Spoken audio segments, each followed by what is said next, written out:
Good Friday morning, Amazon sellers, resellers, and flippers of all stripes. Welcome to Coffee with Chris, live from sunny Central Florida. Please grab your mug, jug, vessel, or carafe full of your jitter juice, and let's dig into some news and happenings of the week. If you're new here, or if you are a longtime watcher, please do me a huge solid and hammer the like button, share this with your Amazon seller friends, and of course, at the end, we will take any and all questions that you might have, and we'll after we dig into some news. So I'm glad to have you guys all this Friday. Daryl, what is going on? Maria, Beverly, Sarah, good to see some friendly faces this morning. Let's go ahead and dig in. We've got a lot to get to this week. The first thing, Amazon is introducing Bert and Ernie.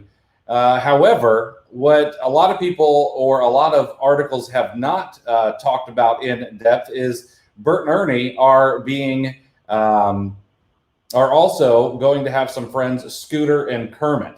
Now, what Bert and Ernie are, and Amazon announced this in a blog post, is Amazon has a goal of reducing what they call recordable incident rates, or employees getting hurt, by 50% by the year 2025. They plan to invest around $300 million into safety projects this year alone. And they talked about 4 different robots that they'll be testing, which will be moving items across fulfillment centers closer to workers. And of course, some workers were a little afraid that they might be losing their jobs, but Amazon said that that's not the case. They really want people doing things that are more important than moving items off of a shelf or across a warehouse. Ernie, the robot, helps actually remove items from a robotics shelf so employees don't have to. Amazon says the process doesn't save any time, but testing has indicated that it could make for a safer workplace for employees. Bert is going to be one of the first autonomous mobile robots, which will actually be able to navigate fulfillment centers and warehouses independently, even while workers are moving around it.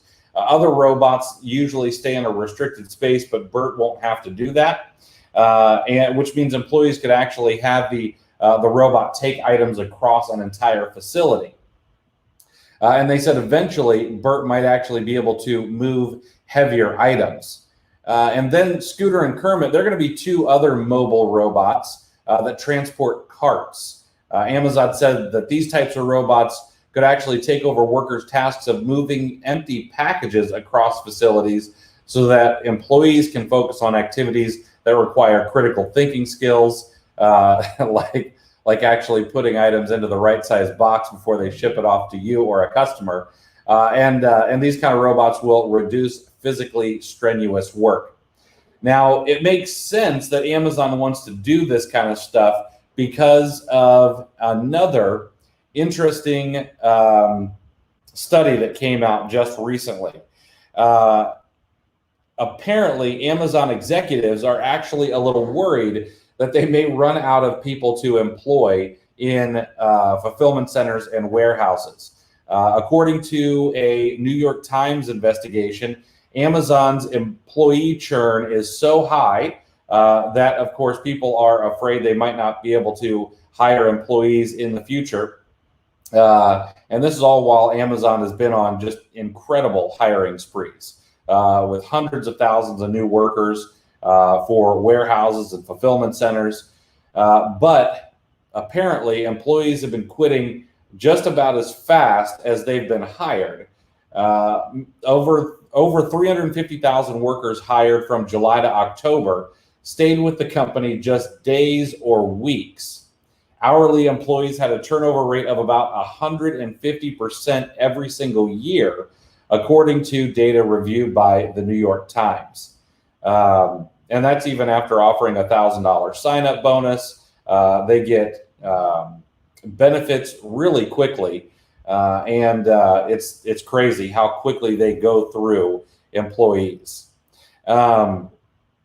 So that is another thing that Amazon is a little worried about. A couple of things that are coming up is there are some changes coming. Number one, Amazon, of course, introduced or reintroduced the liquidations program just recently, but they are now able to liquidate expiration dated inventory, but it has to be in fulfillable condition. That was not something that was available before.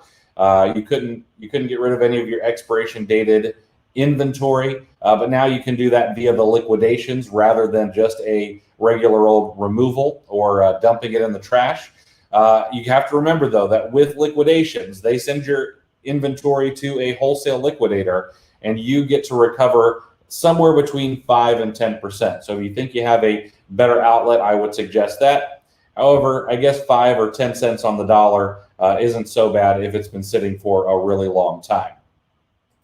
Next up, something else that's changing. Starting August 26th, as part of Amazon's selling policy, Amazon's going to automatically authorize U.S. return requests that fall within Amazon's return policy, including items where sellers filed requests to exempt SKUs from the prepaid return label program.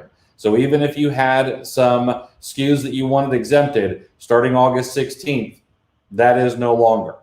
For returns of seller-fulfilled SKUs that are exempt from the prepaid return label program, sellers will continue to have the option to upload a merchant-paid label. Return requests that are out of policy or category exempt will, of course, be sent for manual authorization. Now, for anybody who might be international, I know we've got at least one person here international. Daryl is over in Germany. They're going to be returnless refunds. So you'll be able to offer one of these are going to be required, okay?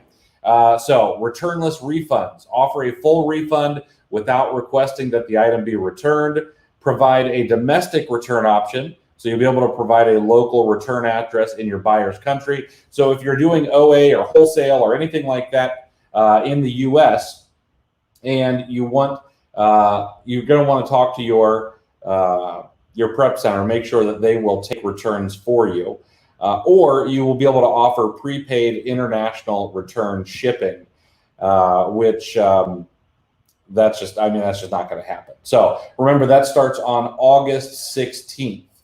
And then finally, one of the other new initiatives that Amazon is launching is the Black Business Accelerator program.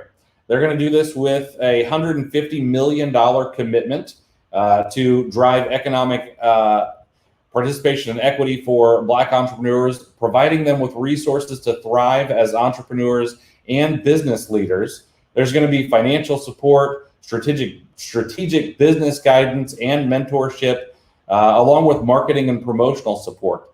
And then I went out and read a little bit more about this, but Amazon's also formed some partnerships with the Minority Business Development Agency and the U.S. Black Chamber of Commerce.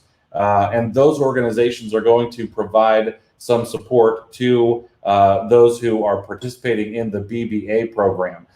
So I would, if that is you, I would definitely look into it, see what kind of resources are going to be there, because we might as well take advantage of any resources available. But that's all in the news section, so I'd make sure to go read up a little bit more on that. And the final thing, I thought we'd end on a little bit of a funny note, but we all know that Jeff Bezos is flying off the planet on July the 20th. Well, there is a petition to deny Jeff Bezos and the Blue Origin space flight re-entry to Earth. On change.org, the petition is currently sitting at 15,568 signers. And it states that Jeff Bezos is actually Lex Luthor, disguised as the supposed owner of a super successful online retail store. However, he's actually also an evil overlord, hell-bent on global domination. And of course, they want to deny his re-entry to Earth. Of course, I highly doubt that it'll take off too much further than it already has, but I thought it was absolutely hilarious. All right. Okay, so if you have any questions, that's it for this week. Nice short week this week. But if you have any questions, we can answer some questions before we wrap it up for the day. As we do wrap up, I would ask that you smash the like button for the respective algorithms. It helps an absolute ton. And do share this with your Amazon seller friends. We'll be doing this again every single Friday at 10:30 a.m. Every week, as long as you guys keep showing up. And and do me a huge favor. This week's sponsored content is by Tactical Expander. If you need help grabbing more ASINs for your sourcing needs, make sure to go check it out. It's an awesome program made by a good friend of mine, Nate McAllister. Crystal, heard on local news this morning there might be a toy shortage this year, something to do with China and shipping containers.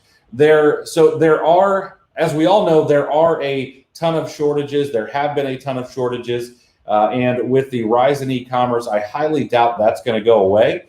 And there have been a lot of shipping issues. Of course, the Suez Canal problem was the most visible across the world. And it's very possible that we see more shortages later this year. I did read a few things on that. We may touch on that next week as well. Oh, hey, thanks, guys. Yeah, for those of you dads here, make sure to have a happy Father's Day this weekend. I did forget it was Father's Day weekend. I'll be celebrating this afternoon. My wife got me some golf lessons, so I'll actually be going out this afternoon to enjoy one of the gifts for my own Father's Day. All right, everybody, we will wrap it up there. I will see you guys next Friday morning at 10:30 a.m. Eastern. We will do Coffee with Chris all over again. I hope you guys have an awesome weekend. Stay safe, wash your hands, and as always, good selling. Have a great weekend, everybody.